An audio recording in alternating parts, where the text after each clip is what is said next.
Okay. Boom! Shakalaka laka. I hope there's nothing sensitive. It's too late now! Can't turn back. Alright, I'll Okay. try to tweet out the 13. It's 13? Alright, let me get on this creator dashboard studio. Alright, let me pop up the stream window. Perfect.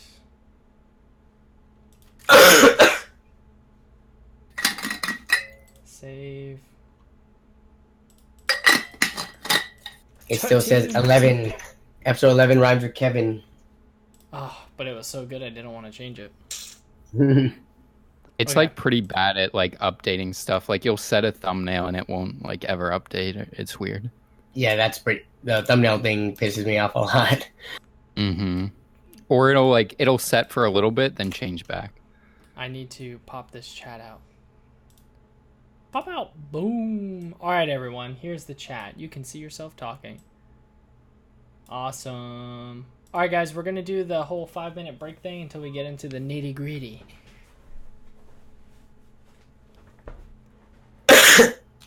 Oh, did we never... Wait, in your tweet, Danny, did you announce the... I didn't announce Matt, no. You were too special, Matt. Oh, I just tweeted out the link, but I didn't even say I was in it, so I should probably. Windowshop. I said there was a guest. 13. I was trying to keep it a mystery so that people would like actually come on. Abby, as if they knew it was me, they would just. Yes, exactly. Oh, that guy. They're too close of friends. Screw those guys. The opposite. No, wait. 13. What rhymes with 13? Flirting. The worst team? No, that's not a good Yeah. Worst team. The opposite. The opposite of the worst team. Mm-hmm. I like that. That's it. That MCN, the guy who always eats Chick-fil-A, yes. Toasty. Matt that was last... I've had Matt in in the description of the live stream for like the last however long. What's your Twitter handle, Matt? Not. I believe it's just at Tech by Matt. Oh, wow. What an OG at Tech by Matt. No underscores and nothing.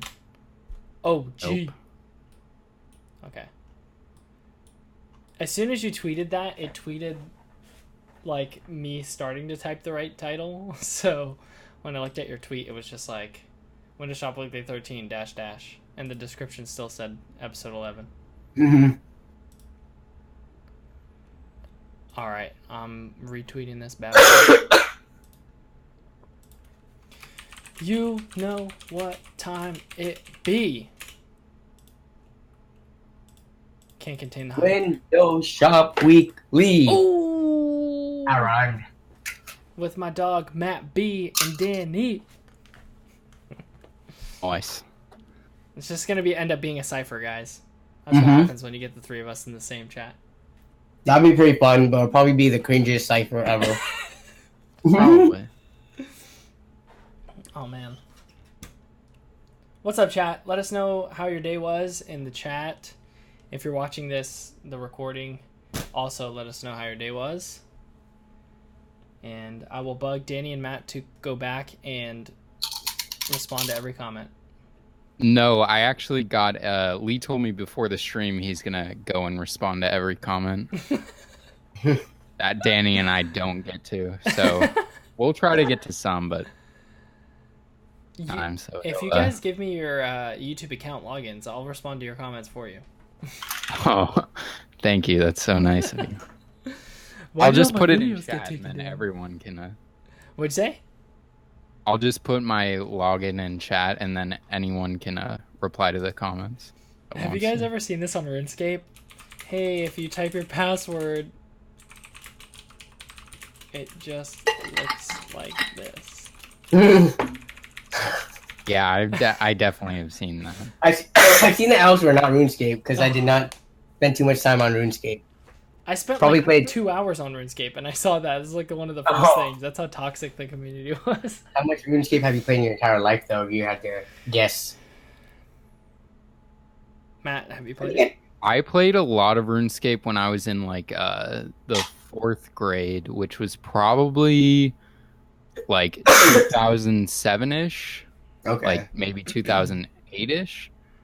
And I played a lot, like way too much for like a 10 or 11-year-old. And then I like stopped Mhm. once like I think my friends probably stopped playing it as well. And then I was like, wow, I'm spending a lot of time on this. I should probably stop. That takes a lot of self-control for a little kid. Yeah, I guess so. It's actually pretty impressive. What about you, Lee? Oh man, I played RuneScape for like a grand total of like 3 hours, maybe. Oh, same. Oh really? Yeah. Yeah, but I was then looking for something that was free after I stopped WoW, and of course, RuneScape is actually like the worst thing to go to graphics wise. exactly. I was just about to say too, like, but then if you add up the grand total of hours we've played WoW, Yeah, so many bad. hours. So bad. Played All right. World of Warcraft, so Oh, There's we're that. past the time. Whoops. What's up, everyone? Hey, what's up, everyone? Danny, Lee, and Matt here. Yeah. Welcome back to Windowshop Weekly, the place you can go to see some dirt cheap tech, maybe. I don't know. Dirt cheap tech by Matt. possibly. Matt's in the building. He's a special guest. We hid it from you. Mostly just hid it from Gerard, though, because he was the one who wanted to know more than anyone, apparently. But super excited to have you on here, Matt. Would you mind giving us a brief introduction? What's up, guys? Well, This thanks, is Matt Matt. from No, I'm Tech just by kidding. Matt. Just and kidding. you can just look on YouTube for Tech by Matt, and I should be the first thing that comes up. But yeah, I make basically the exact same videos that Danny and Lee do. So Yes. We're triplets in terms of content. Yes. And if you include color, Matt and I are more twinning than Danny and I are twinning. But Matt does not wear glasses, and he's also... I actually do wear glasses. I just don't wear them on camera. Like Oh, my really? eyesight's pretty bad. Like I'm nearsighted, and just like you guys, I'm sure I spend the majority of my time like ever. So I only really need them for like driving or for like movies or like class where I'm like far from the board or something. But I haven't like committed full time to wearing them. Just I don't know why. Oh, nice. I used to do that, but then I realized half the time I'm walking around looking like at blurry stuff. Yeah, and it's like, wow, I would really like to read that like sign or billboard up there, Yeah. but I can't. Do it, man. It's the cool thing to do these days. I don't New even know segment. if I have a pair around here I could put on. I actually might in my backpack. I had an idea. I decided I'm going to Google you and see what the first few things that pop up are. And the main thing is your YouTube channel and also how to build a gaming PC for under $200 in 2016. Nice. Oh, you are wearing glasses. We're so There we triplets go. right now. This is crazy. Yeah, so let's just take a look. Here's his channel. And for everyone who is new to the guest type stream, we're going to spend a little bit more time talking to Matt just because he's special, and to be honest, if we look at the history of deals, we're not probably missing out on too much. Yeah, I don't know if there's too much on like build a PC sales and stuff today. There's like some stuff, but nothing too crazy, I don't think. Yeah. Unfortunate but true. And this doesn't say that I'm subscribed because this is a different account, just so everyone knows. Nope, you're just not subscribed. Horrible friend. Yeah, clearly. I You can unsubbed. clearly see the ComtV in the top right corner. I unsubbed because I wasn't on his featured channels, so... Awesome. Oh, true. I don't know why you're not there. So, yep, as Matt said, his name is Matt. He's got 33.5 pretty much thousand subscribers. He is Danny an will inspiration. soon be passing me. We'll see. He is an inspiration to us all. We've all been watching his videos for a while, and he obviously likes the color blue, so he's top 1 in my book. True. Danny's And coming no at a one's- very close 10 in the 10. Just kidding.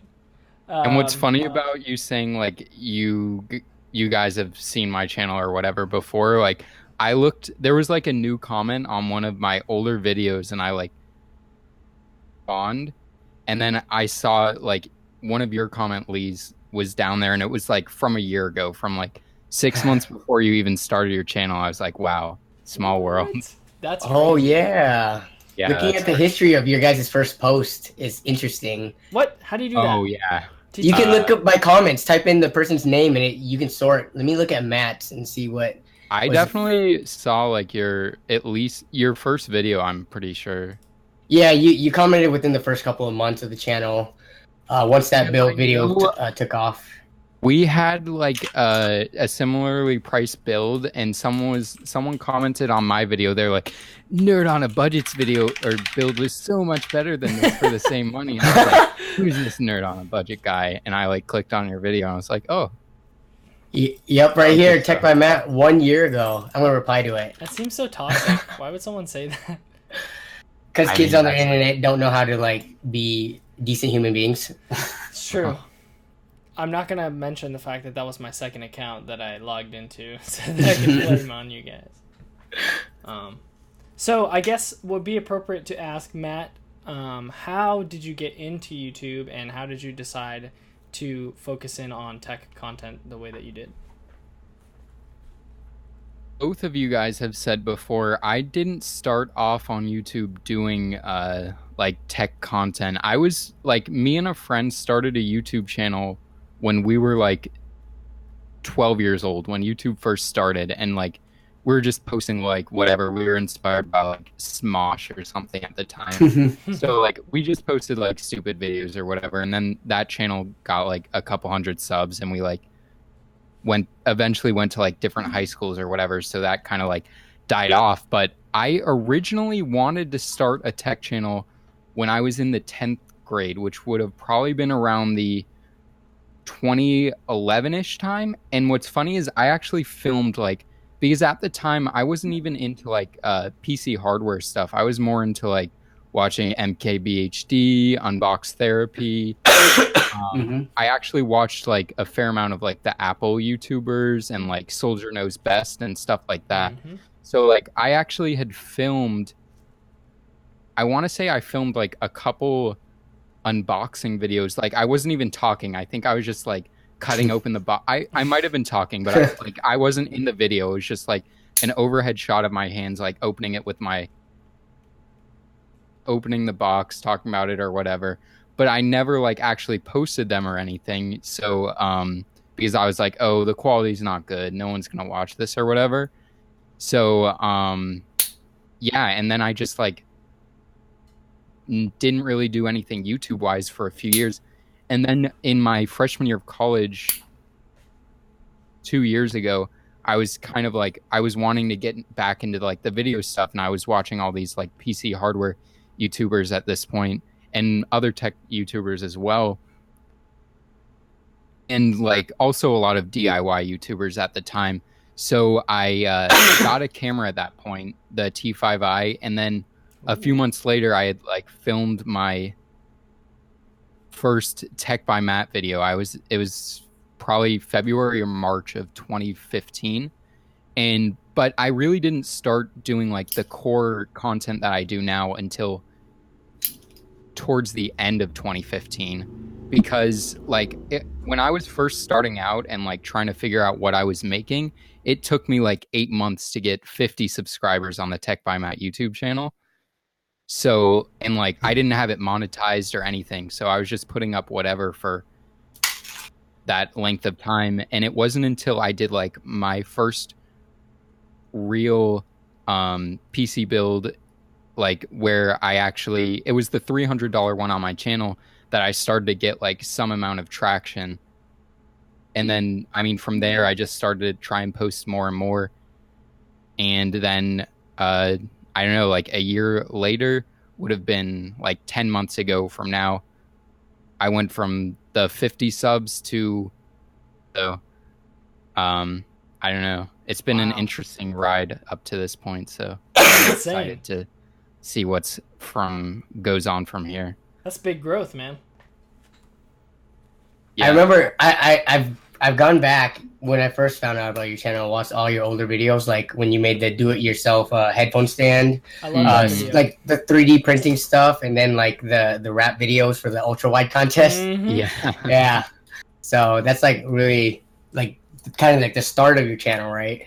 Yeah, and I'm definitely trying to like go back into a lot of that stuff. Like there's like certain videos that I have like that I've always wanted to do and still will like eventually get to. It's just a matter of like actually getting to them. Like I'd love to make my own patch out of like just purely like aluminum, but I don't like quite have the skills just yet to do that. Like I have a fair amount of the tools, like access to the tools, but I don't really know how to work with metal yet. But that's something I'd like eventually like to do that I think would be cool. Because like the only person I've really seen do like a full, well-detailed case build is DIY Perks. I don't know if you guys watch him. Yep. Yep, I've seen it. Yeah. It's called like Cloud Unit or something, and that's like a really interesting video. I'd love to do something like that. And yeah, I mean, also more like DIY projects and more 3D printing stuff eventually. Awesome. Yeah, and I loved those first few videos were a big inspiration because I don't know how, but I just stumbled upon this specific group of people, and that included you and Danny and the Toasty Bros and Oz. I think I might have seen like Scattervolt, but I didn't really know of him until the $250 challenge. But you guys were all like, yeah, you guys really did a good job honing in on the style of budget and even yeah, like you were saying with your cool like DIY stuff. I loved that. That was super cool. And I've talked multiple times about Danny punching a helicopter. It's kind of funny how there's so many different there's tons of like tech videos, which we know the people who subscribe, that's what they want to see. But I find myself gravitating more towards the more like sideline ones, like the headphone stand and stuff like that. Like those were the ones where I was like, oh, this person's got like personality. I like this. Yeah, and I think that's like kind of the ideal thing is like you want people to subscribe to you not for like PC builds. You want them to subscribe because of you and your personality, so that no matter what video you put out, they're gonna click on it because they see your name, not because they see, oh, cheap PC build or new PC hardware or whatever. And like that's definitely what I'm trying to work towards at this point. I don't know about you guys, but oh, definitely. I think like a big inspiration is like, you know, Paul and Kyle and like Jay and them. They're at that point now. Like no matter what they do, they're getting a large percent of their viewer base to watch regardless, and that's definitely it. Because we can't just crank out budget build videos every single week. That's not like, you know, realistic. Yeah. So just get people to like you for your personality. Yeah, that's true. And I'm also always trying to like work on just like making the videos that aren't necessarily build videos and aren't necessarily like the most high drawing videos, make those more enjoyable to watch and make them more of like telling a story as opposed to just You cut out towards the end there. You said as opposed to just like as opposed to just like saying facts. Oh, okay, gotcha.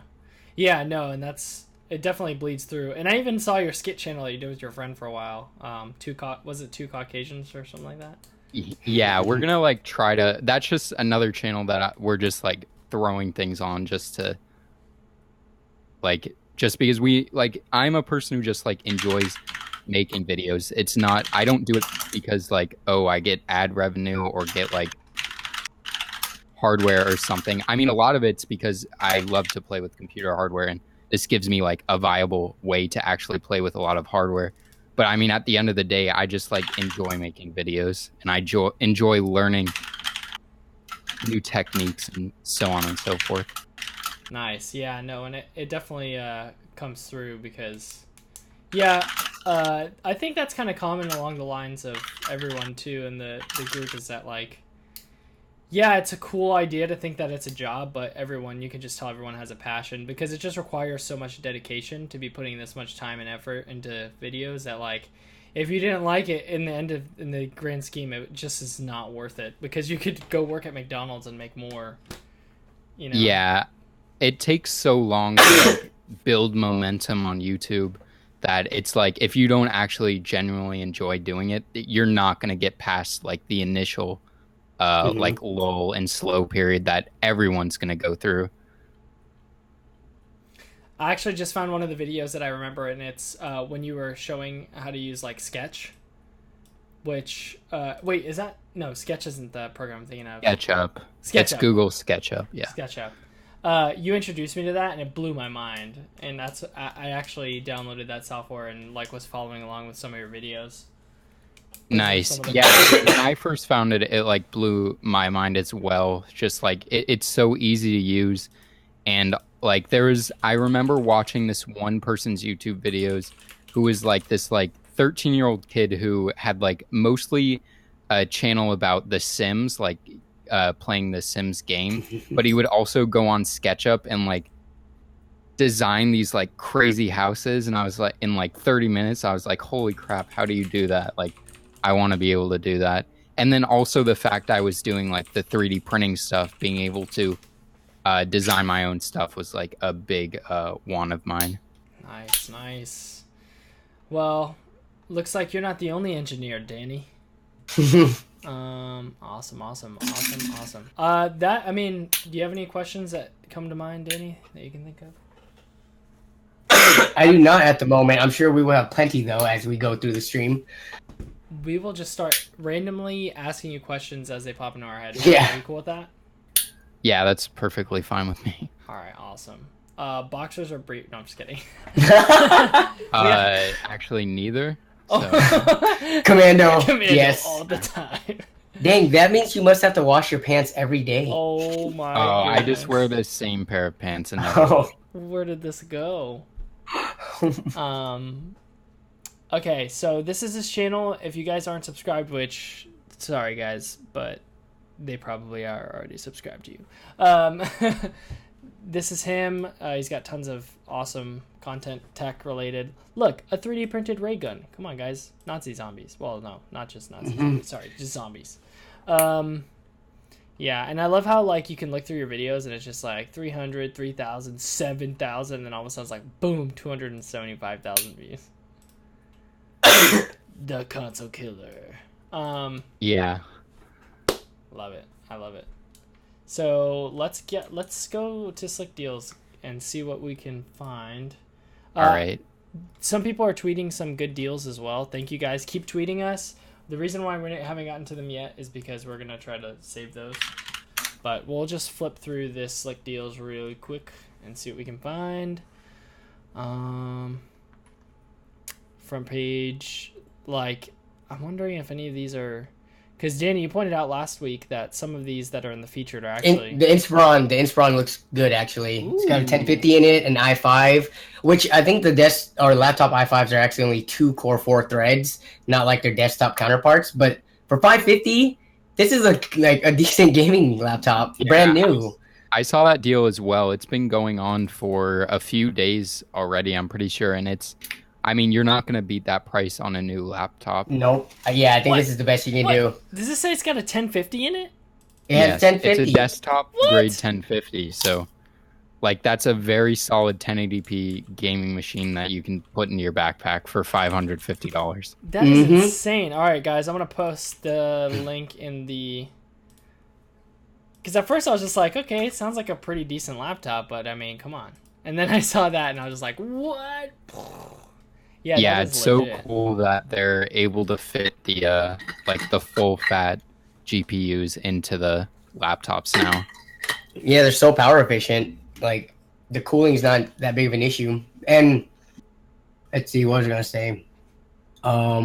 Yeah, like this is what I would expect to find a used laptop for.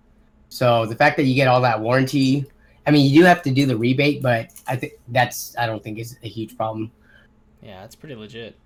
It's crazy. Yeah, for $100 off. That's sorry. Oh no, sorry. There is probably more of a delay, so it might have sounded like you cut me off, but you didn't. I was just gonna say that after owning a bunch of laptops, backlit keyboards are like a huge plus for me. So it's just like seeing that. It's like yes.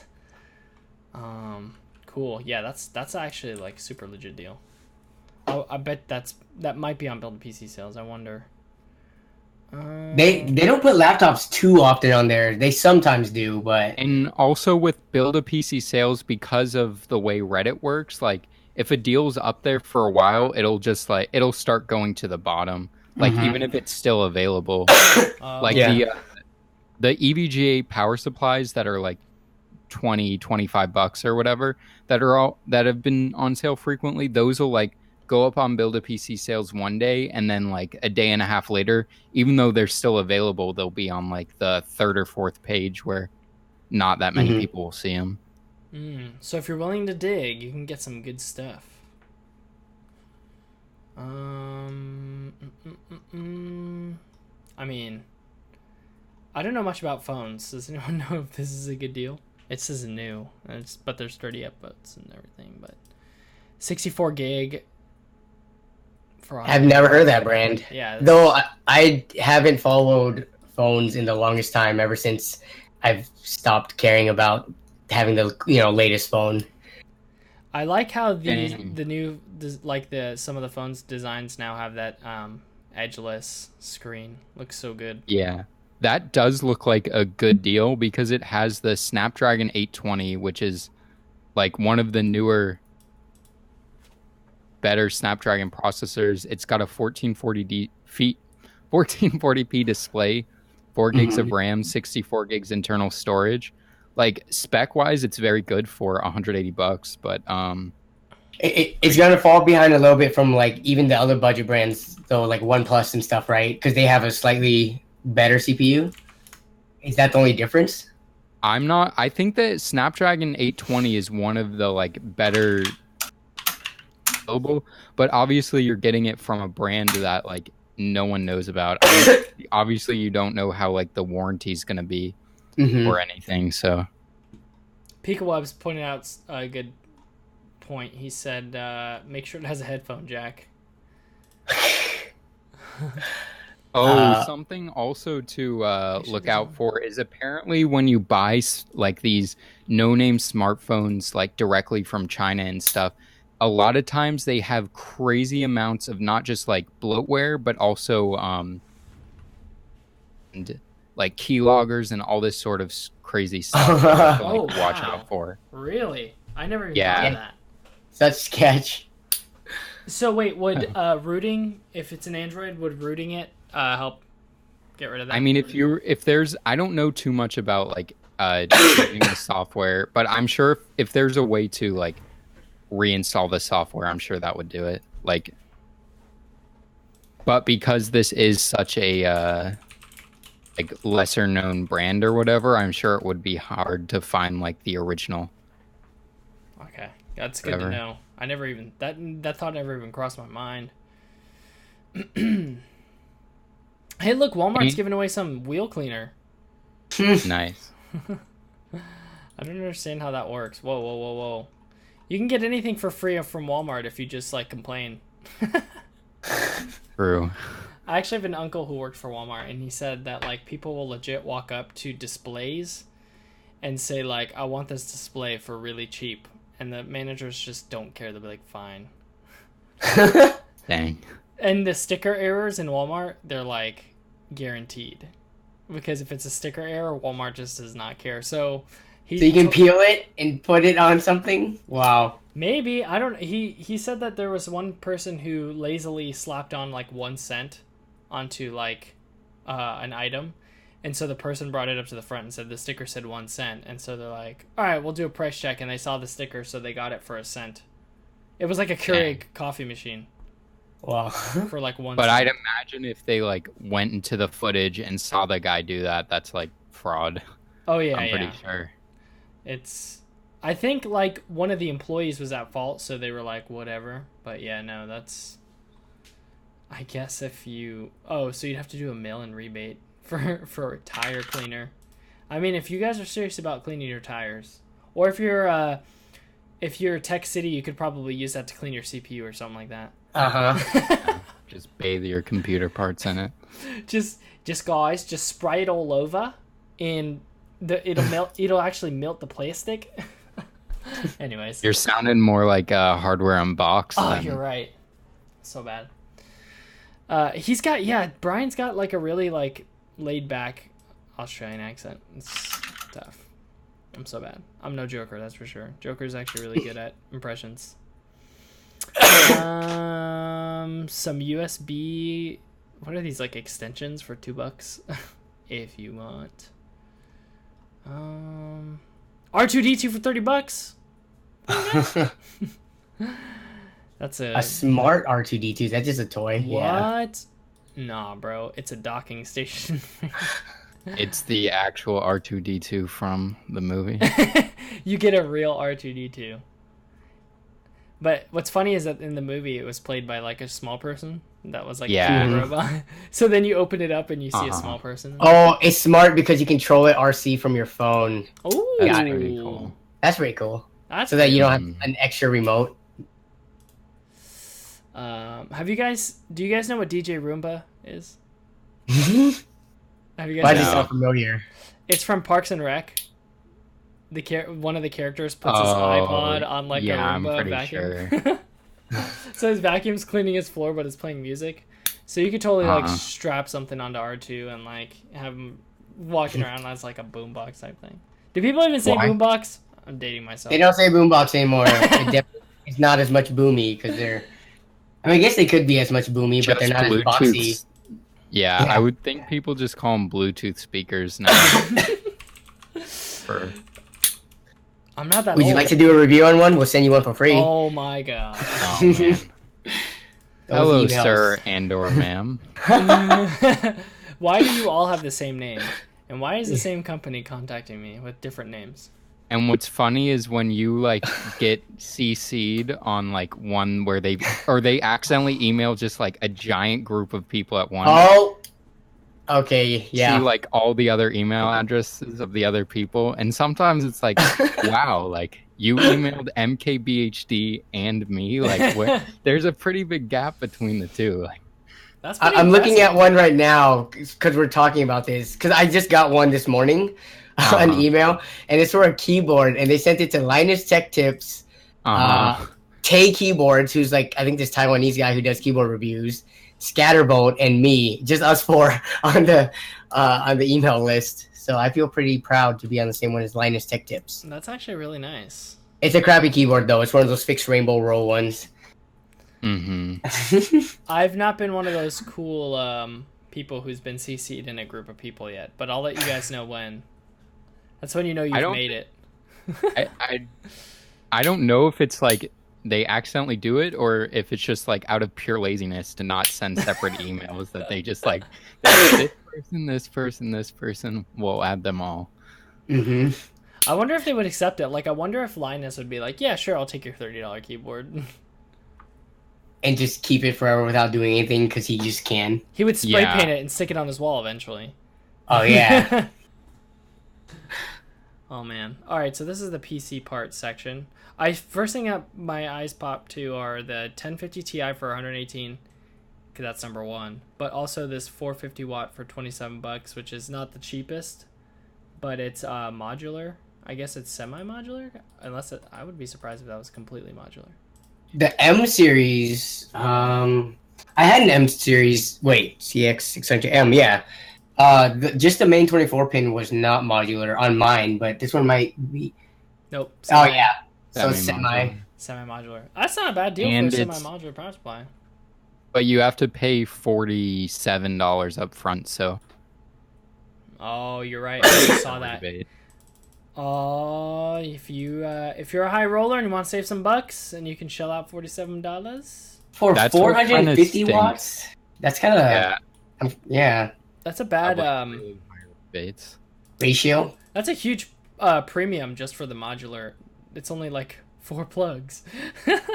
Where they have their green label series, which I know gets a bad rep, but mine's never blown up. Those are as low as like 17 for not being modular. Well, this is a CX. The other ones are just CX430s. Yeah, you can get the 450 BT EVGA from Amazon right now for $27. I'll put that in the chat. It's not modular, but no ketchup and mustard. Good deal. And that one was 22 not too long ago, right? And there's no rebate on it. So that's the good stuff. So here's actually, this says it's 25 for the 550 watt of the, but it's not the modular one. You get the 550. Yeah, very true. Let's see. Clicking on it. It's a shell shock deal.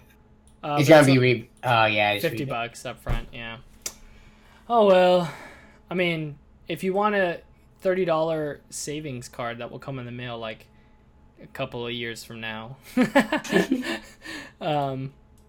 You could do that. But yeah, no, this is kind of pricey. Come on, Corsair. Usually got some good deals. Yeah. Yeah. But that $27 one. Let's open that up. Oh, wrong browser.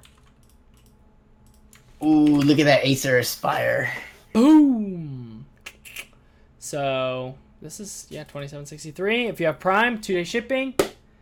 Thank you, Matt. Matt came If you prepared. can wait a little bit, it'll probably go back down to 20 or $22. But, like, if you need a power supply right now and you're on a tight budget, like, you can't go wrong with this for $27. Good deal. Good deal. Pico Web says if someone made a ketchup and mustard themed PC, they would need those ketchup and mustard cables. That's very true. Like McDonald's PC. Yeah. Really quick hack for that, though. If you only have a little bit of it exposed, just pull out a Sharpie and color it in. It's really easy to do. Or if you want to get semi-ghetto, you can wrap it with electric tape, and you can make it look good with the electric tape if you're careful. Yeah, I've actually done that before. Yeah. I've done that. Or shrink tubing, too. Actually, shrink tubing can't get that wide. Never mind.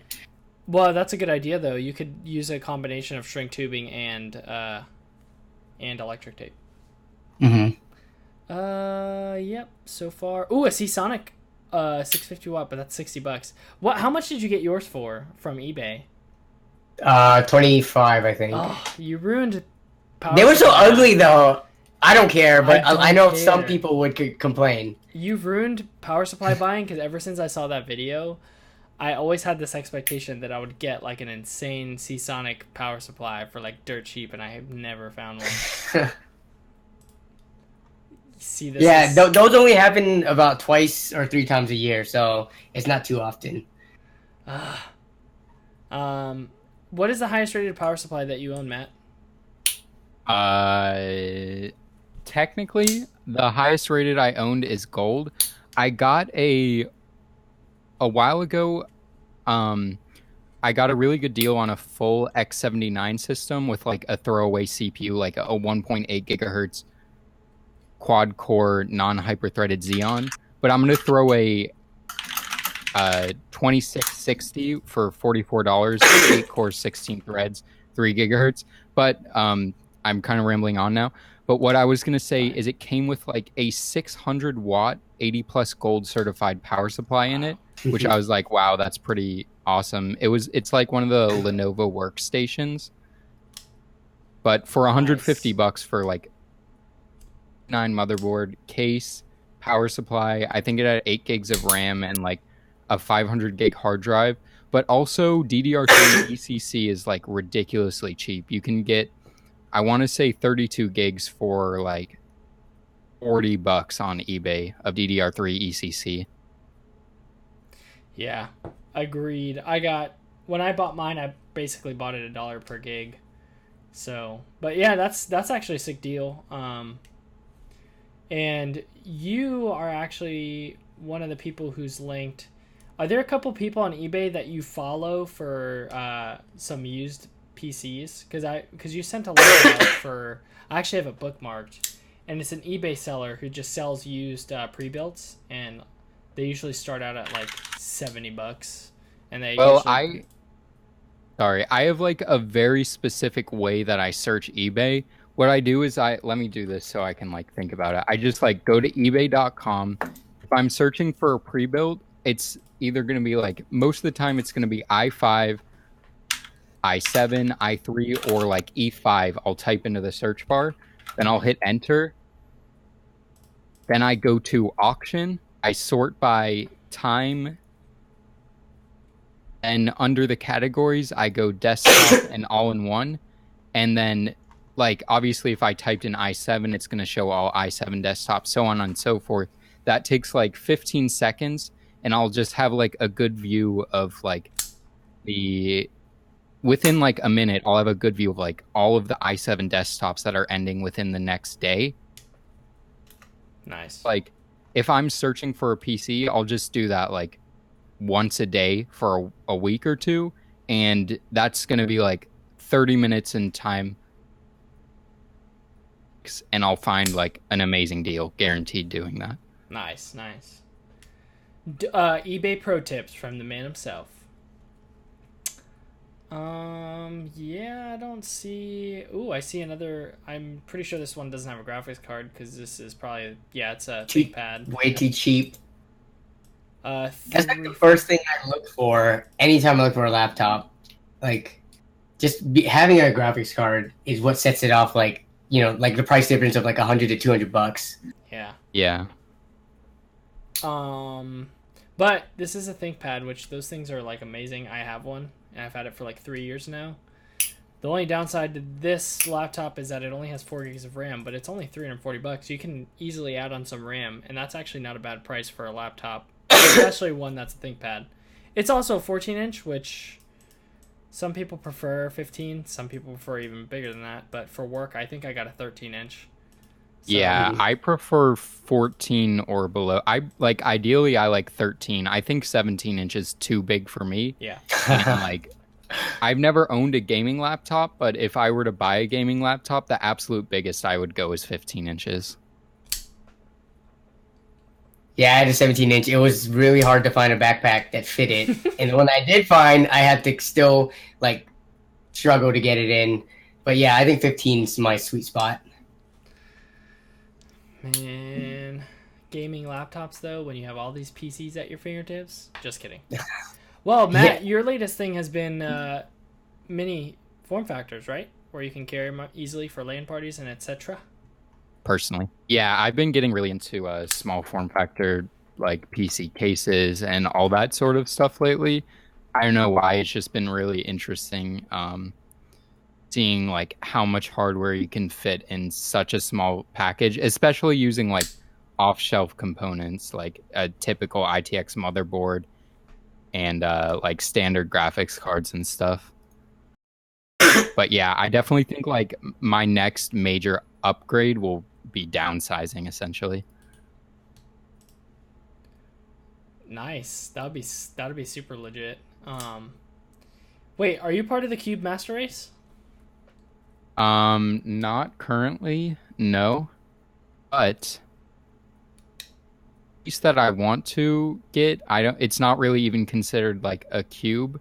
There's this company called Geek, spelled with 3 E's, and they make like pretty cheap cases, and they're developing a case called the A30, I believe. If you just type in Geek with 3 E's A30, and essentially it's I want to say it's like a 5-liter case. It may not even be able to come up. I can like put it on Instagram and stuff. Just put geek only, Lee. I had a pop up with just geek. And basically, it's got a similar layout to the Dan case is 7 liters. This case is going to be 5 liters, and it should only be about, based on the pricing of their other cases, it uses a Flex ATX power supply, but it's going to be crazy small. Wow. That series. Oh, go on. Yeah, I definitely want to do Ryzen in it. I want to put the R7 1700 I have in it. Once there comes out like a good ITX Ryzen board with built-in Wi-Fi on it, I'll do that. And then probably my like short 1060 I'll put in it as well. I like these. These are like really unique looking cases. Yeah, and they're like all acrylic and like extruded aluminum like bars. So they're like really cheap. Like I want to say Like their standard micro ATX case is $65, which isn't cheap for a case, but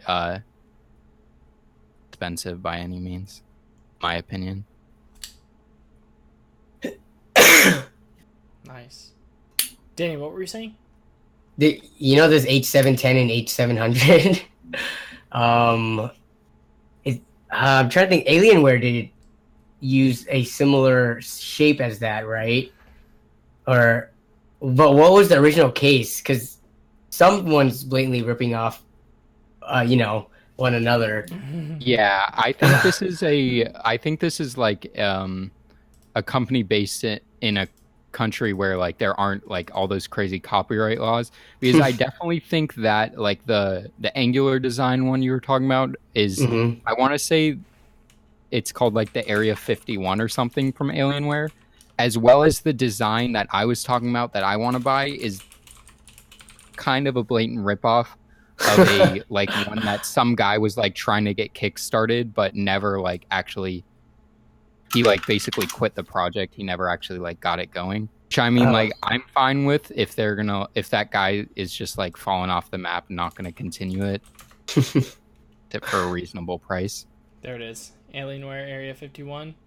And it's got that angled graphics card. Yeah, the graphics card goes in angled, and yeah, okay. Yeah, I mean, I guess like the Anity's cube case that I have, there's also another company that has the exact same thing. So these Chinese companies don't care. Yeah, the thing with the Anities, their crystal cases, is the OEM of that company sells that design to Cullinan is the same exact thing as the Anity's AI crystal. And then there's like 2 or 3 other lesser known companies that sell the exact same case under a different name with like different style fans, essentially. Yeah, we noticed that a couple weeks back because Charles from Tech Always did his review, and I had a bunch pop up, and I was like, these are all the same case. Except from a different company, yeah. I actually like this design, though. It looks pretty cool. I mean... Really? I was about to say the exact opposite. Like, it's so bottom heavy. It looks like Flats the Flounder. It's all right, but I don't see it being all that like space efficient or like airflow efficient. I don't know. It's like it's all right. I don't think it looks bad, but I don't think it's like my cup of tea in terms of it make like a cool fish tank or something. It kind of looks like an air conditioner or a paper shredder. Yeah. Oh man. Yeah, definitely. I don't like it as a. I would never want to build in it, but I think it would be cool, like a cool desk piece. Like, hey, look at this cool thing I have sitting on my desk. True. It does look unique. And this is it's a good talking piece. Yeah, exactly. And this picture does a good job making like red and blue look kind of cool together. I don't know. And yellow too. All the primary colors. It's like beep boop beep boop like Simon or something. I don't know. Okay, I think we've exhausted most of our deals on. Yeah, on Slick Deals. Slick Deals, but I'm trying to see if this is still... Nope. Okay, that's an old deal. Never mind. Sorry, guys. Rip. Alright, let's go to Build PC Sales. Let's see what we got here. A Logitech Proteus Core Optical Gaming Mouse for $40, half off, from Best Buy. Oh, that's a good question. Clearance. I have this running joke in my family where... Never mind. Clarence always gets the best thing. Yeah, like I have this friend named Clarence who meets me at all my favorite stores, and so whenever we walk by, I'm like, Clarence, what you doing here? Clarence, what you got for me, Clarence? Oh, it's so bad. It's so bad. Nice. What did you guys have any expensive gaming mice? I mean, I don't know what you consider expensive. My mouse was, I think, $30. It's the wireless Logitech G602, I want to say, and I think it's like worth every penny. I don't think I'd pay this much for a wired gaming mouse, but it has really good battery life for like running off 2 AA's. Like it lasts months at a time. Nice. If you like remember to shut it off and stuff, and it's perfectly fine for the games I play and the stuff I do.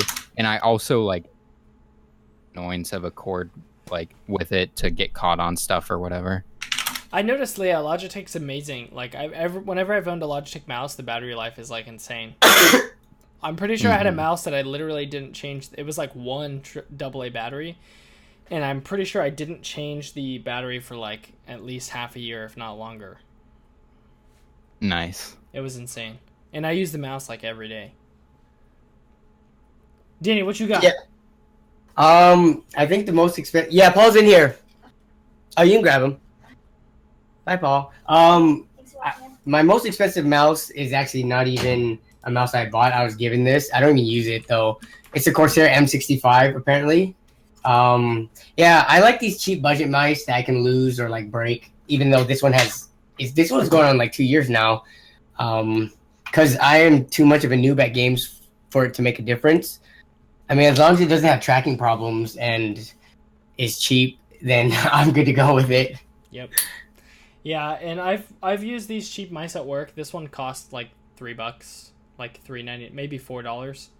And everyone always is like, "Whoa, that looks like such an expensive mouse." And I'm like, "Nope." I'm like, "I got it on Amazon." So I've never had it. The most expensive one I owned was like the Logitech Waveboard. Did you guys ever know about that? It was like one of those like wireless ergonomic keyboard mouse combos. I'm pretty sure it's called the Waveboard. I don't think I've ever heard of it. Or maybe yeah, one of these. Wave keyboard. There you go. Well, that's not it. Oh, I've actually definitely seen these. This is the exact one.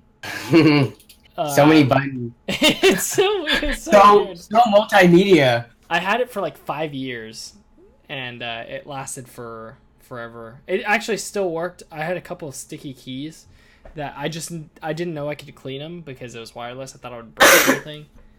So I have it in a box somewhere in here. But I've never owned an expensive gaming mouse. But it's another one of those things where, like you guys are saying, if it's got the features you want, it's something that you could spend a little more on, which you can say about pretty much anything, but we have both sides of the spectrum. All right, so that's a top voted one. A pre-built Ryzen system for $1,100. I mean, if you want to. What case does that come with? I'm just curious. It's a good question. I mean, that seems a bit. Actually, that might just be right because I forgot 1070s are pretty expensive still, like brand new. This looks like a third party Cybertron. It looks like a really cheap case. Like you can tell from the back like the what are they called? The like expansion slots. I don't know. Breakaways? Why they just look like breakaway super ones. cheap. Yeah. Sure. This looks like some sort of Roswell knockoff something or other. Ooh, but that. See, here's another blue-red combo. What is up with this? Is this like a new thing? These stock colors. Whatever happens. It's accenting. When you have only one color, it looks very monotone. Yeah, I guess. Contrast, though. Yeah. Sure, it works, man. Looks all neon and whatnot. Another FreeSync monitor for $399, which to me is like, I don't want to spend $400 on a monitor. Especially for FreeSync? Come on, that's like G-Sync prices. Come on, man. No, actually, I don't know. Actually, that's a Micro Standard deal. That's probably actually pretty decent, even for FreeSync. Put the free back in FreeSync. Come on, guys. Cheap sync. What about Fast Sync? I wonder if there's any updates there. But anyways, yep, Monoprice keyboard. Have you guys gotten stuff from Monoprice? I've never gotten anything from Monoprice. I have. I don't think I've purchased anything, but I've only heard like good things about them. So this is a full-sized red switch, which I'm guessing is like some sort of. It's definitely not. In the comments, someone said it might be Gatorons. Yeah, I'm pretty sure right Monoprice's switches are Gatorons, from what I've heard. That enter key, though, ooh, I've never typed on it, or I don't remember typing on a keyboard with that enter key. I don't know if that'd be a difficult shift. Oh, that's weird. Yeah, because the slash key is supposed to be there. So that's like, so they like swapped out the backslash key and put it down. They made it taller. Why? I don't like Is that like a different layout? Is that, I think that's called like ISO? Yeah. ISO normal keyboard. Also, I don't really like the linear switches. You like your bump or click? Yeah. Yeah. I don't I mean my favorite are browns, definitely like no click, but with the bump. I don't like the linear ones that much though. I've never tried one. I'd have to try one out. How many keyboards do you have? I think currently I probably have like three-ish, maybe four. Not positive. Nice. What about you, Danny? You probably like over 9,000, right? Probably around like 10 to 15, around there. Dang. I'm actually on Reds right now. Just to try out this keyboard that was really cheap. It's full RGB and was under $40. I was like, wow. It was actually like 30, I think. It was so yeah, full RGB and Reds. So I was like, oh, I want to try out Reds for a longer period of time to see what that's like, and it's not too bad. I do miss the bump, but yeah. Just getting more well versed across all the different switches to become a better reviewer. Have you guys ever messed with the hybrid, like fake mechanical switches? I want to buy one just to see the difference. I've never touched one. I think I've tried one that was from like Amazon or something that was like mechanical feel, and I mean I think it's essentially just like slightly more tactile. I don't think it's like a good alternative, and also those ones are usually like the same price as any of the given mechanical keyboards that are on sale. Like if you wait a week and look for a deal, you're like a blue switch mechanical keyboard for like $25. And that's usually the price of like the mechanical feel keyboards. Well, if you want to get a red switch keyboard, people, Monoprice is selling one for $25. I think they've had the cheapest keyboard that I've seen. And it's probably usually the cheapest of the cheap ones have that layout, and I guess for obvious reasons because they're slightly less popular. Ugh, yeah, it just does not look appealing in any way, shape, or form to me.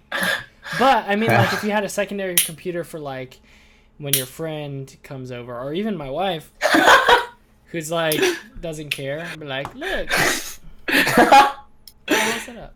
That reminds me of that meme where it shows two console controllers, then it's like your controller and then the friend's controller, and it's like the Mad Cats or just some cheapo secondary brand.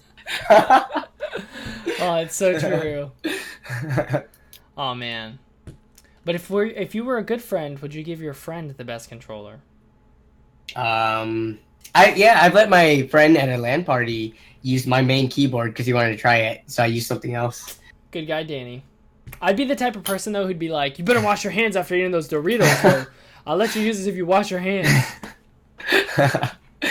Do you clean your setup like often? I actually realized that I don't. Ooh, that's a good question. Messy setup? Are you okay? So I have a friend who literally, and he's here. He's actually in this chat. He's the type of person who will eat and type at his keyboard at the same time, and I'm like, no, it's not okay. But I was just doing that with these chips. Yeah, I do that as well. But how but like Cheetos? Would you do it with Cheeto fingers? Oh, not with. I mean, obviously, I wipe it like I wouldn't for typing. Yeah, I wouldn't have like chip dust on my hands, but I'm not gonna like I'll eat a sandwich and still. Yeah, that's fine. Or like hit the left button, then subscriptions and scroll through and stuff. Yeah, that's fine, but like, whatever. But sometimes like chips have like lots of like grease on them, so you'd be eating, and then your friend will hand you back your controller, and you'd be like, my controller was not this lubricated when I handed it to you. Yeah. He licks his fingers as he's using it. Ugh. I actually have a friend who licks his fingers, and I always thought that was so weird. But then I noticed his hands were always like not greasy after eating, and I realized because he's always like. Wait, question now that we're onto this conversation. When you guys grab your chips, are you the whole palm grabber or do you like 2 finger grabs? It depends on if it's my bag of chips or someone else's. Like, if it's exclusively my bag, like, I'll probably just, like, grab a handful, put it in my other hand, and then... He just takes both hands. But if it's, like, if I'm just, like, going for a couple chips in someone else's bag, I'm not gonna, like, dig my whole hand in there. Well, the question wasn't because of the quantity of chips you're going to grab, but it's just, are you going to get only the surface area of your fingers dirty or your whole entire hand? I'm not worried about getting my dirty. I'm worried about, like... I'm a 2 to 3 fingers type of guy. I've never seen Danny look so disgusted before, so that was... I'm not disgusted. I'm just... It's funny because, like, when you get into more personal conversations like this, it's, you know, stuff like this comes out, and it's just hilarious. Mm-hmm. Danny just DM'd me. He said, IRL collab with Matt, never happening. Just kidding. He didn't say that. Anyone who's wondering. Oh, man. That's... Maybe one day it will happen. It's got to happen. One day, if I go to Florida, we're meeting up. We have to. Oh, yeah, for sure. We're going to try to convince Danny to convince his girlfriend to let him go to Disney for some reason. Yeah. And we're all just going to meet right in Disney. Yeah, I mean, like, my house would probably be... Where I live would probably be, like, halfway between both of you, so... Boom. And, like, I live by the beach, so your girlfriend could hang out at the beach, and we could go play with computer parts inside. Go outside! We're going to go sit in our dark holes. That's literally what some people think happens, but, like... You can't do that in Florida. There's no dark areas in Florida. Yeah, no basements. You would be underwater. Yeah, you can't. There's no basement. There's no, like... Even if you're in a closet, it's like there's light coming in somehow. But, anyway, yes. So, that was a good question, Danny. That was a very random, personal question. But, yeah, I pretty much think we covered the deals. Or Let's see. Yeah. Same as... I'm seeing a lot of the same as Slick deals. So, like, RAM deals have been crappy as of late, and ever since the 500 series cards came out, all the good 400 series deals are gone as well. So I hate that the 500 series came out. It just... Yeah. Now the 1063 gigabytes are, like, starting to become okay deals because the... like the 580s and 570s have been so expensive. Yeah. Well, so where are they at now? Like about 150, 160-ish, right? Yeah, I want to say like 160 would be considered like a pretty good deal on a 1063 gigabyte. Yeah, but I remember when I specifically, like, I told Lee about a 1060 deal that was like down to 136. This was when they were competing more with the 480s, but now I guess they don't need to because the equivalent card from AMD is more expensive now. It's back to the days of the RX 470 for $120 after rebate, or that was like 3 or 4 months ago only, man. Yeah. Yeah, I don't think I've seen like any of the 570s below 180, like even after rebate or anything, which is crazy. I don't like it. Ridiculous. Soon, hopefully. I don't know. It's just summertime coming. Like, I remember last summer we had a lot of good deals, and fall too. So hopefully it's just like an up and down trend that hopefully we're just kind of getting through some of the lows right now, and we'll be back up. Yeah. What I've actually never gone through a proper summer PC deals wise. Is that, Danny, were you saying that that's like a better time of the year or not really? I just remember the last 2 summers it was pretty good. But yeah. Good deal. This last summer RAM prices were like half the price they are now. Yep, that's where I got my 16 gigs for $61, I think, and it came with Rainbow Six Siege. Yeah, I got 16 gigs, I want to say for $55 or $60 in store at Best Buy. Ooh. So DDR4? At DDR4 2400 megahertz. Yeah, should have, man, if I would have known, I would have stocked up on like 10 pairs. Yeah, it's like buying gold when it's cheap or whatever. Yeah. There was a deal not too long ago, though, on Amazon. Remember, it was one of those deals. I think you linked one of them too, Matt. Where you had to, like, wait forever? Yeah. I'm still waiting on a pair. Not of those ones, because that was, like, a green or red LED set. I'm waiting on a different pair of like really cheap, like budget looking RAM. Yeah, but it still hasn't come yet. It's been like 3 months. That's insane. Dang. Yeah, but once it does come, I'm gonna be like, yes, it was worth waiting. Nice. I haven't run into one of those yet, but I've been hearing about them a lot lately. The orders that are like backed and or like you just never know like when they're gonna release it to you. Yeah. Parker Neal, welcome, dude. Retro Adventure asked us a good question. He says, "How do you guys feel about the GTX 1030?" $70, right? Yeah. Okay. Do you want me to go first? No, you go first. Yeah.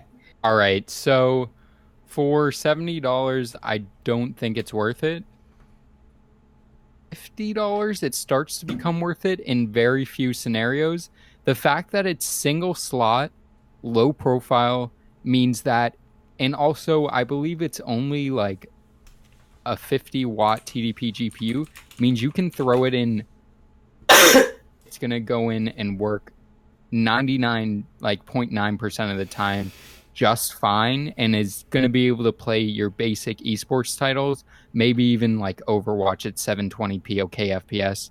But I mean, beyond that, I don't really think it's that great of a deal. Like, if you have the room for a full-size GPU, you can get an RX 460 for $70 after rebate right now, which is going to give you like probably close to double the performance of it. So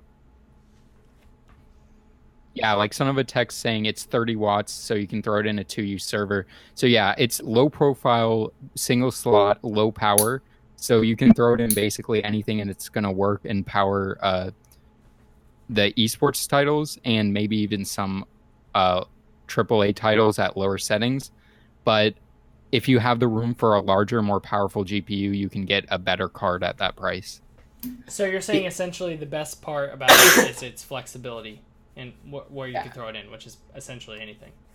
Yeah, and I think like what'll be interesting is like as time goes on and more efficient is like what they'll be able to fit in a GPU of this size, single slot, low profile. Because like I said, I've been more interested in the small form factor stuff lately. So if like eventually they could get like a 1060 powered card in this form factor, I think that would be like crazy. Awesome.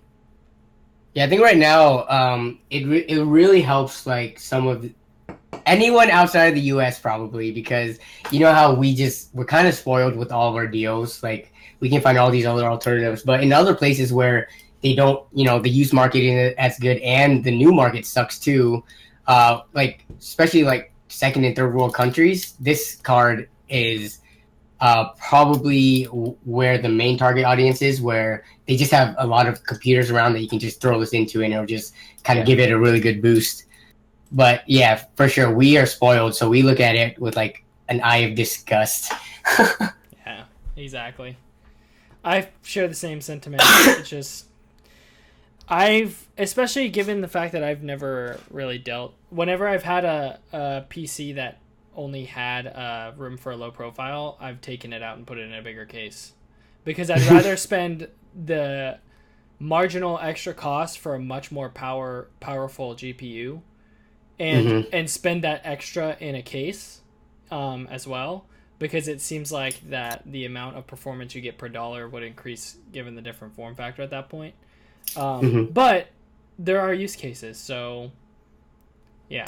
So I feel like this has been a fair representation of different viewpoints, where there's definite bonuses and region. So Danny brought up region, Matt brought up form factor. So sorry if you were hoping for a clear-cut answer, because there is none. But there's never a clear-cut answer. Yeah. Unless it's an $85 RX 480 at Micro Center, then buy it. That's the clear-cut answer. That's referencing back to Charles, because he said that when we were talking about the 480s. Oh yeah, when he got a couple of really good deals. Man, that's why I want a Micro Center. Fries don't have that. Yeah, I would love a Micro Center. We don't even have a Fries, Danny, so don't even. But I don't even go to Fry's except for that like one time I used the processor in a build. Other than that, it's just meh. Yeah, I don't know if you guys saw this, but on Build PC sales, there's a 23-inch Dell monitor that comes with a $75 e-gift card. So you essentially only pay about $60 because I'm guessing you have to pay shipping. Nope, you would have to buy something. You would have to buy something else from Dell though with that gift card, right? Or yeah, is it like you can buy the $550 1050 laptop from them, and yeah, have your second monitor to hook up to it when you're at home, and be all good. So that would be a $605 setup right there. Not bad. Not bad. Buy the $21 keyboard from Monoprice and like the $3 Amazon mouse, and someone actually tweeted they found a used M50X and a Razer Black Widow with MX Blues for $100. They would share the link, but it's someone from Hardware Swap. They want to know if that's a good deal. Wait, I didn't see it. It was in the comments or tweet? It was a tweet, but I think they might have. Yeah, they only tweeted me. Okay, I'll look it up real quick. Yes. Thanks, guys, for the Newegg tweets as well. Looks like we kind of brushed over some of those on Slick Deals, thankfully. How come I can't see what people tweet to you? Why you do this, Twitter? Yeah, Twitter's... I don't like that at all. Yeah, it's really weird. So how much was it? M50X? Those are normally like 90 to 100 something. M50X and a Razer Black Widow with MX Blues for $100. It sounds like a good deal, assuming the headphones aren't like the leather's not, dried up or torn to shreds. Oh, these are 150. Okay, it's because I have the M40s and they were cheaper.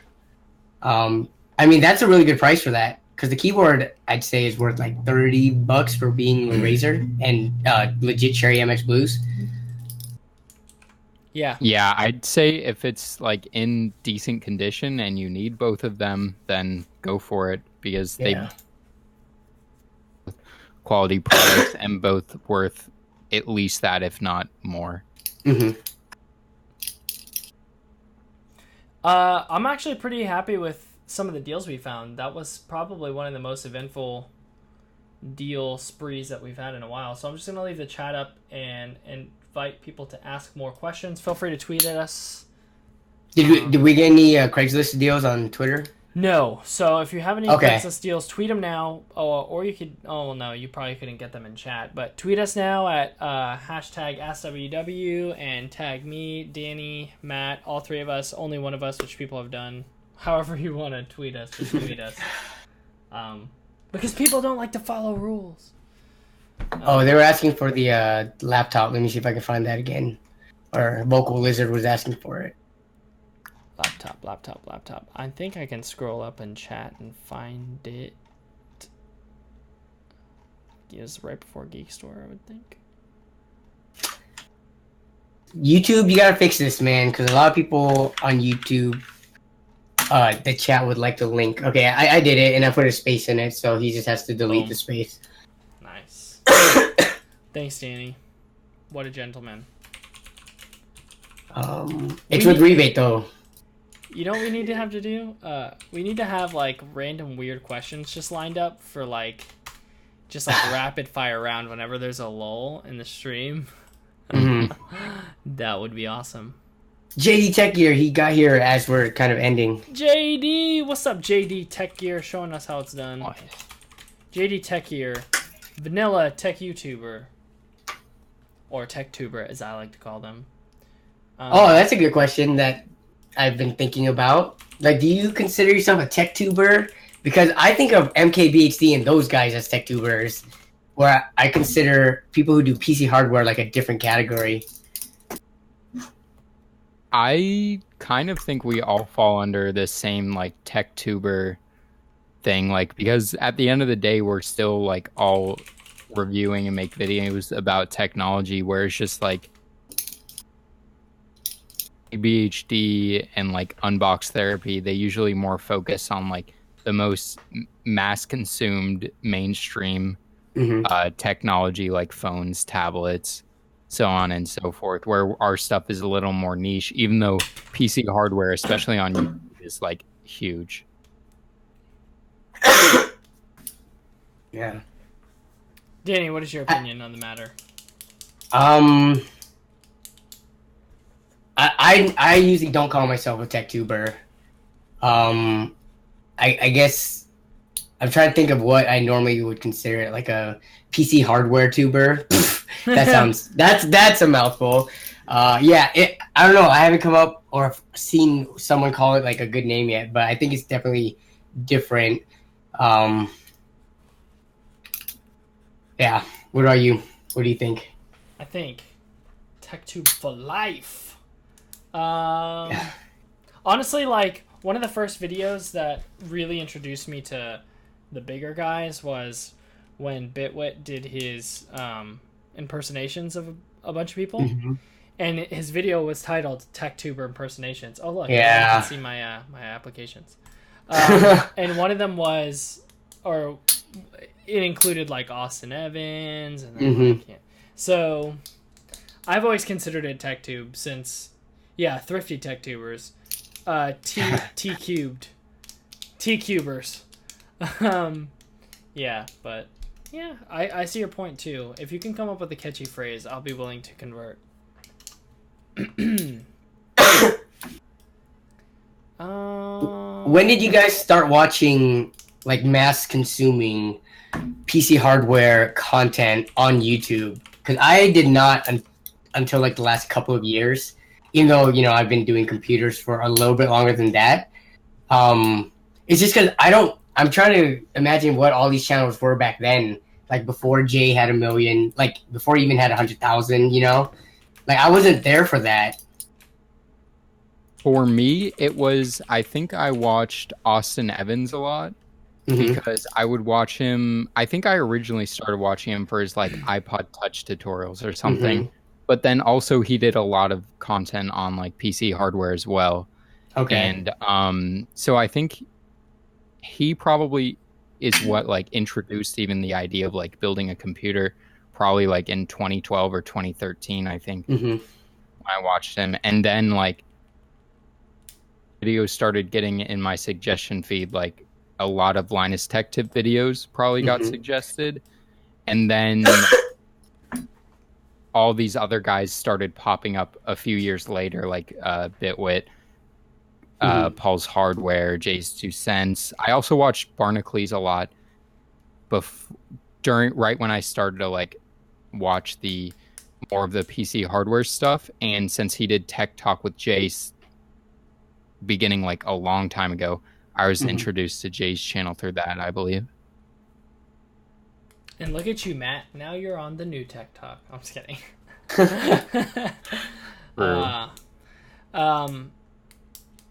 Yeah, I exclusively watched Linus for a while, and this was back when he was still part of NCIX Tech Tips.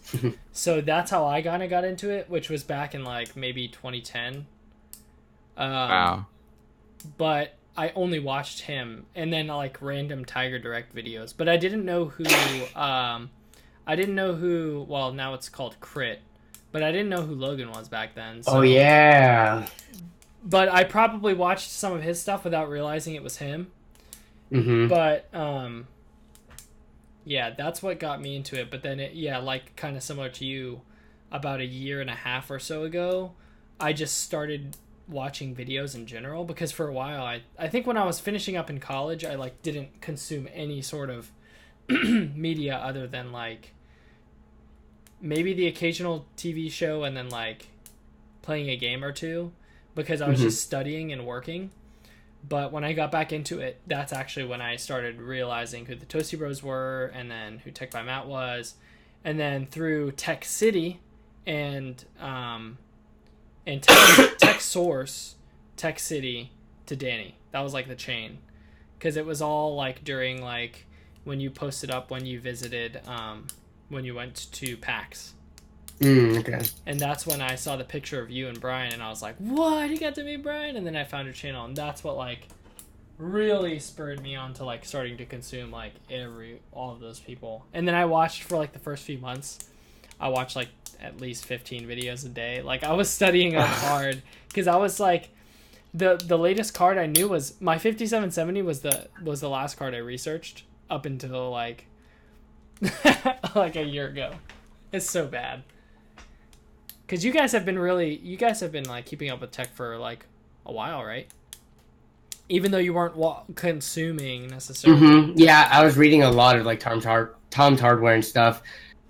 Basically since I built the first computer, because I feel like there wasn't that many videos back then in like 2010-ish, 2009, besides Linus. I can't remember. That's why I wish there was like a YouTube time machine where you go back and it shows you exactly only the videos that existed back then. That'd be crazy. Yeah. For me, I haven't always watched PC hardware videos, but since pretty much the beginning of like I've been watching them, because at the beginning of YouTube, like a lot of the popular quote unquote tech tubers were like people who made like jailbreaking tutorials for iPod touches Yeah. and stuff. Oh man. Oh my gosh. And like unboxings of like consoles and I don't know, whatever other stuff. So it hasn't always been like me watching PC hardware videos, but I've been pretty much consistently watching like technology YouTube videos since probably around 2009, I'd say. Nice. Yeah. Nice, yeah. But I think what I just discovered by you saying that, though, and from a couple comments you made before, is one thing that actually all the three of us, and probably more so than that, definitely not Charles from Tech Always, because he would have still been in diapers, but one thing we all have in common is that we've consumed YouTube content since, like, way back in the day. Like Smosh, back when Smosh was, like, the #1 most subscribed YouTube channel. Or, like, back when Kev Jumbo was in his heydays, and, like... Like, back when there was just, like, a whole different meta to YouTube. When it was just the views meta, when, like, you could put a thumbnail of anything just so people would click on it for 2 seconds, you would get the view, and then because you had a lot of views, it would promote it more, and just, like, perpetuate it like that. Always be the female anatomy.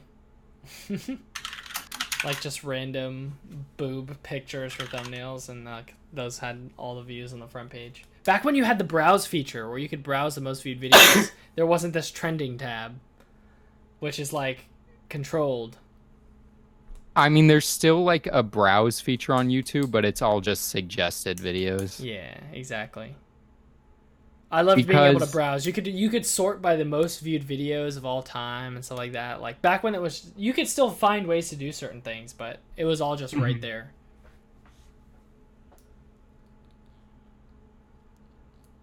Yes. What is the one? There was, I feel like, because we're talking about like features they removed and stuff and changed for the better or worse. I remember when you used to be able to open up every single comment on a video without having to, go to the bottom of the page, clicking the arrow to expand it. Mm-hmm. Yeah. Like you used to just be able to open up every single comment. You're right. And then Control F and find the specific comment. Like that was very helpful for if you wanted to know a song in a video, and you just put Control F song, and then it would go to the parts where people might say that. But now you can't do that anymore. It's so lame. Yeah. But even when you could do that, the answer was always Darude Sandstorm. Oh yeah. True. What was the one that would play? It'd always be like those notepad tutorials. It'd be like. I don't know. I'm pretty sure that one song for like any tutorial that was like a software tutorial somewhere, it would be like, let the bodies hit the Oh jeez. Good stuff. A good trade-off though, like one of the things that was cool that they added that you couldn't do in the past is like link to a specific time in the video. I always liked that. Like how comments could like literally point out. But then when they started including the features where you could like click numbers on your keyboard, there were people who would like make songs. Yeah, they would create a video and be like, saying. Press these buttons to hear the song, and you'd be like, what? This is amazing. Or even it would be just like a random video that's not meant to do that, and then someone in the comments is just like, press 578992233, and it's like Jingle Bells or something. Oh, it's so good. People with way too much time in their head. Oh man, this is like such a good nostalgic. Okay, so we could probably have a couple more questions, guys. Ask us in the chat. We probably should wind it down, but I have one. So this isn't very hard probably to remember, but can you remember the first person you ever subscribed to on YouTube? Like you're like, I'm gonna go ahead and make an account and I'm gonna hit subscribe button. Let me check right now. Does it show? I think it shows in order, doesn't it? Especially with my old account. Yeah, my account I don't even think is live anymore. So. Oh, this might be embarrassing. Ugh. I don't know about me because for a while, like, I never actually subscribed to YouTube channels for whatever reason. I would just I would just be like, oh, I wonder what Smosh posted. Oh, I wonder what whoever posted, and I just search them up and look for it. I don't know why, but that's just what I would do. I did that too. Like I didn't see the value of subscribing until probably closer to when I like made my own channel. Yeah, same with me. You know? Like, yeah, I didn't really comment that much ever. I didn't like or whatever, but I would just be like, oh, I wonder if this guy's posted anything in like the past week. But definitely my like YouTube consumption has went up by like crazy. Definitely a lot more since I've started posting videos. Like YouTube is now one of my like main sources of entertainment compared to what it was like 2 years ago. Yeah, I don't even have a TV. I just watch YouTube. Well, I do. I have a TV. But I don't buy cable. I'm looking at my old subscription now. I have like Derek Comedy on there. No way. I see. Remember the angry Nintendo nerd? I don't think so. I did not see that. No. Okay. So my first one was a Korean rapper named Dumbfounded. Yeah. So I think it was just a random like I was watching a YouTube cipher and I really liked him. That would be the only explanation. And then Timothy De La Ghetto was also one of my first ones. Yep. On here. So it's that whole YouTube rap scene because I used to watch a lot of that. Yeah, no, same here. I watched a lot of that too. I do know for a fact though, the channel that made me drop everything, sign up for an account, and subscribe was Smosh. I loved sketch comedy back when I was in like middle school, and so and that's when YouTube started hitting off like for real. But it was like Smosh, and then it was Kev Jumba, and then it was Dave Days. Those were the big three for me, like where I just like watched all of their stuff. And I'm sure there's more like there are people that don't even exist, like people don't even know who they are. Like there was a guy named Renetto who was like one of the OG vloggers. And he was like one of the most popular ever. And then another one was obviously Sexy Phil, who is now Philip DeFranco. Philip DeFranco, yeah. He's probably like along with Smosh, one of the longest lasting successful YouTubers. And it's also crazy to think about like what was successful on YouTube back then in terms of subscribers, like compared to now. Like if they had like the number of subscribers we had then, it was like, oh, they were really, really successful. Yeah. And now it's like we're just like YouTubers in terms of like views and subscribers, which is like crazy to think about. Yeah, it's so bizarre. Everything is kind of just shifting up, kind of like it's like a power creep rule type of thing. Yeah, just because YouTube's so large now, it's the second largest search engine. Google owns YouTube, so yeah, exactly. Oh, someone in BoJack Productions pointed out Tobuscus.